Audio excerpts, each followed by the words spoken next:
Olá, nerds, geeks e afins! Estamos todos aqui ainda se enturmando com o quarto episódio da primeira temporada da série Andor, exibido na Disney+. Pois bem, pessoal, chegamos então ao segundo episódio, ou quarto, né? Depende como você vê. Exatamente a apresentação dessa série, que é, como eu comentei na resenha passada, completamente blocada. Pois é, os 3 primeiros episódios foram colocados ao ar no mesmo instante, você podia curtir tudo aquilo como uma coisa só. E de fato era, eu já disse isso na resenha anterior. Ele foi apenas picado, um episódio de 1h30 que foi picado em 3 partes de meia hora. E digamos que aqui, que é uma continuação direta, eu até pensei que existiria uma certa passagem de tempo, mas não, é direto mesmo, não tem nada de diferente. Talvez a única coisa que possa marcar que aquilo lá passado foi blocado é porque os personagens de antes não retornaram, com exceção do protagonista e do seu primeiro antagonista, porque agora ele ganhou mais outro, né? Sim, aquele subchefe de segurança de uma empresa de segurança, ele continua aqui. Se bem que ele só aparece numa cena apenas, porque ele vai para Coruscant também, né? Pois é, a capital do Império, e ele vai visitar a mãe. Ele foi demitido, na verdade, né? Ele foi rebaixado, foi colocado como nada, né? Porque, agora sim, né? Os imperiais, o burô lá de informação secreta, de controle de tudo, é que está agora em voga. Ainda não chegamos perto dos Stormtroopers, mas não tem problema, né?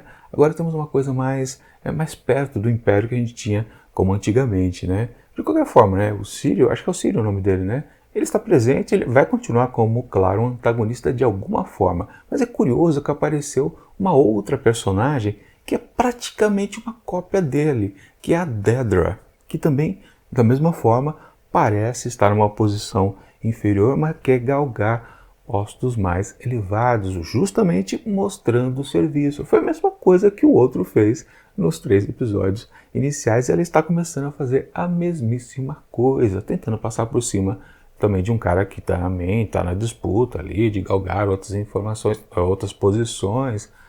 É estranho, né? Você ter a apresentação de um outro antagonista, porque a gente tem que considerar ela também como antagonista, ou então ela não é.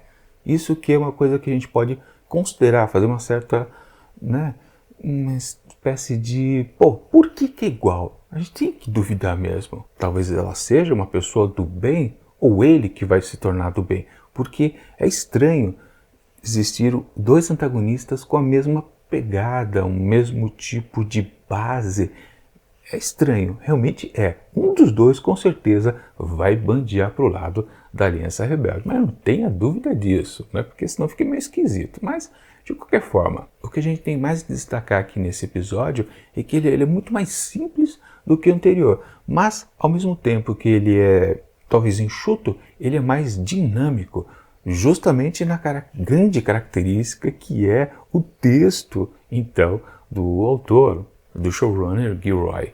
Pois é, ele oferece aquela coisa de ser arrastada, lenta, bem cadenciada, que para muitas pessoas é um tédio absoluto.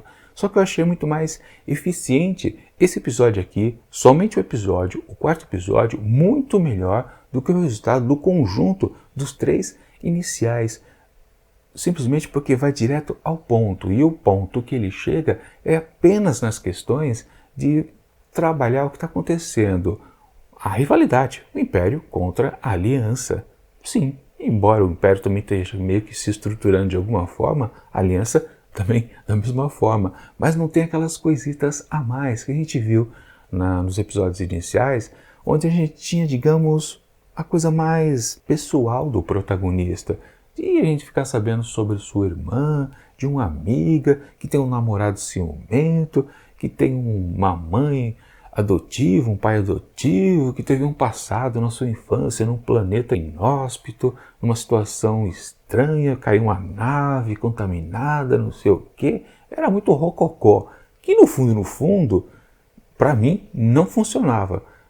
É um monte de informação que tá, e daí? Aqui, que é tudo mais enxuto, fica mais interessante, porque, como eu disse, está conectado com essas duas coisas antagônicas que a gente tem sempre no produto Star Wars, Império contra Aliança. A gente vê os personagens caminhando, o protagonista e dois antagonistas. Isso é muito bom, com certeza. Aliás, na verdade, temos a inclusão de outro personagem também principal, que é a Mon Mothma. Sim, aquela líder dos rebeldes que a gente conhece desde sempre, desde o primeiro filme, o episódio 4, A Nova Esperança.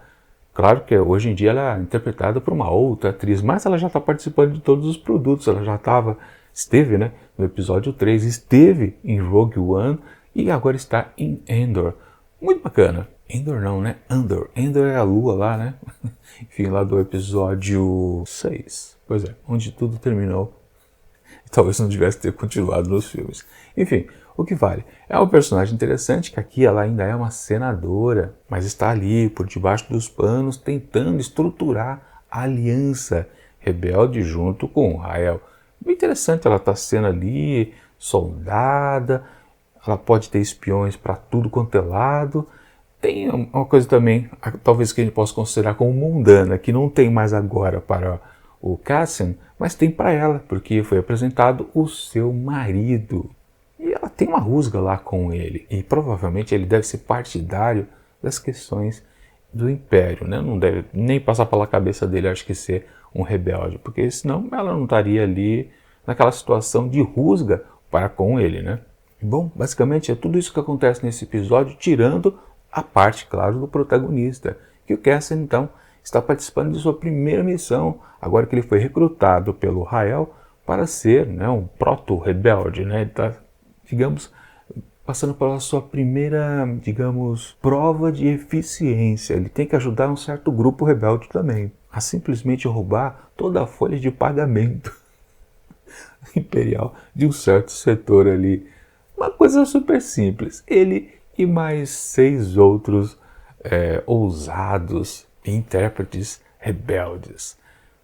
Também, basicamente, não aconteceu nada aqui no que tange ao personagem. Ele só foi apresentado ao grupo naquela situação que ele é o cara que chega assim na última hora, todo mundo passa a desconfiar dele, mas ele é a bola da vez de segurança, na verdade. Foi colocado ali naquele grupo pelo Rael para ser um certo salvaguarda, digamos assim. Mas também ele é uma peça descartável. Se precisar, pode jogar fora, que não tem problema, né? E claro, também somos apresentados para aquele grupo, mas o que se destaca também é a figura ali central, que é a líder deles, que é a Vel ou é Val? Agora eu não me lembro, acho que é Vel, né? Acho que é Vel. Bom, e aí a gente precisa destacar uma coisa importante, que eu comentei também na resenha passada dos episódios iniciais. Aquela coisa do empoderamento feminino, que muito está em voga hoje em todas as mídias da cultura. Isso serviu de simplesmente motivo, sem dúvida alguma, do fracasso de Obi-Wan Kenobi. Quando se muito valorizou a Reva, aquela figura lá que roubava completamente o protagonismo de Obi-Wan Kenobi. Uma coisa pavorosa. E sim, aqui nesse quarto episódio, 3 grandes figuras femininas são colocadas à mostra, mas nenhuma delas tem aquelas particularidades de ser completamente a última bolacha do pacote. Não, todas elas, claro, se mostram fortes, mas para isso elas não precisam pisar em nenhuma figura masculina. Do máximo que a gente vê ali que sim, a gente percebe que lá a Dedra, ela tem um oponente masculino, mas digamos que eles estão em igual posição. O chefe dela, o superior oficial lá, não é um cara patético. Já para a senadora Mon, a gente pode considerar que o marido, ele também não é um ser inferiorizado. E lá, a líder dos rebeldes ali, a Vel, os seus outros companheiros, tem uma outra mulher também, né? Mas é um personagem talvez mais secundário. Os outros homens, todos eles estão ali em posição não inferiorizada também. Ou seja, esse texto aqui desta série, ele não coloca as mulheres lá em cima e rebaixa os homens.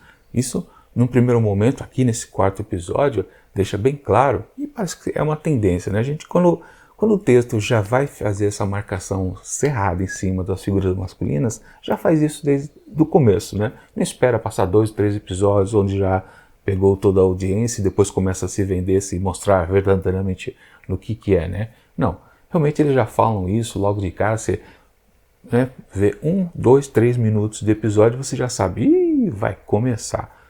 Então, começou o quarto episódio e as figuras masculinas não estão sendo pisoteadas. E as figuras femininas são fortes, são interessantes, com personalidades interessantes que sim, elas podem até serem um ponto de conflito e de desenvolvimento da história e somente entre elas, pode. Mas, por enquanto, isso não deve ser um grande problema não.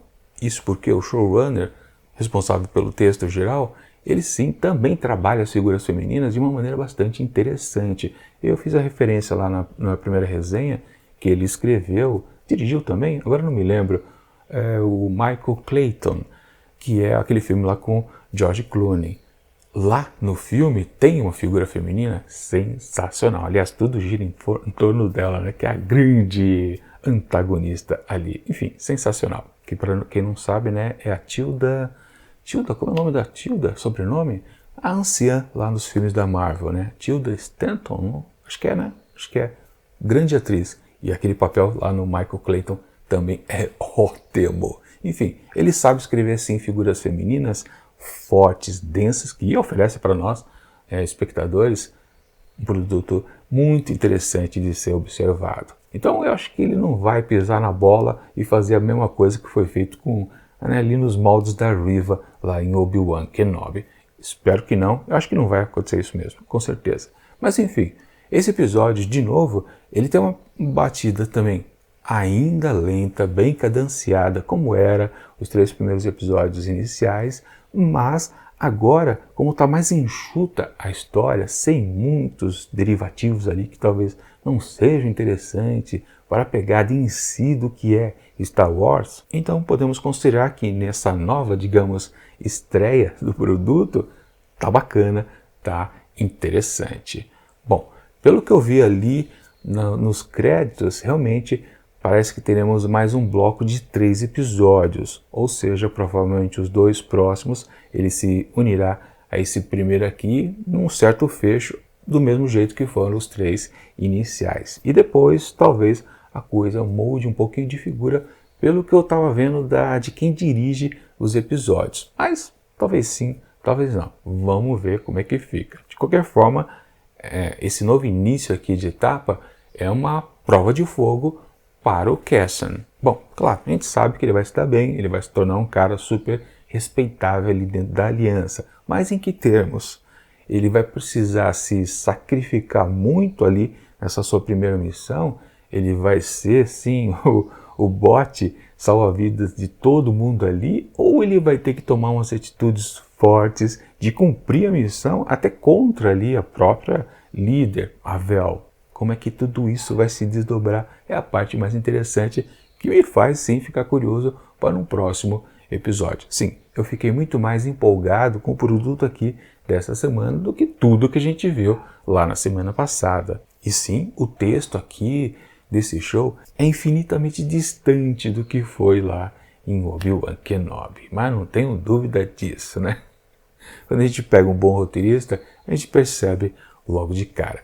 Portanto, para esse episódio aqui que eu fiquei bastante empolgado, mas também não vou dar uma nota muito mais alta não.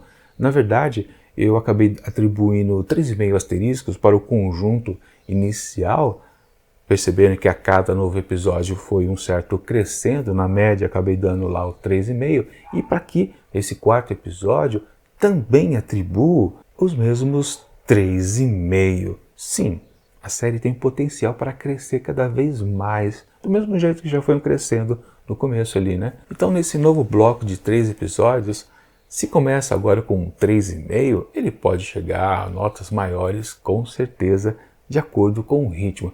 Eu acho que a ação, por exemplo, já aparece no próximo episódio, não vai esperar a terceira parte não. Com certeza já no próximo já teremos muita ação e outros desdobramentos. Estou curioso principalmente a respeito dos antagonistas, agora que são 2, Eu tenho certeza, um dos dois vai bandear para a aliança, mas não tenha dúvida disso. Enfim, de novo, quero saber a opinião de vocês se agora melhorou mais um pouquinho a série para o pessoal que não curte esse ritmo lento. Para mim, não tem problema.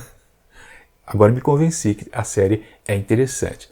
Da semana passada eu ainda estava em dúvida. Agora já posto algumas fichas sim neste produto. É isso.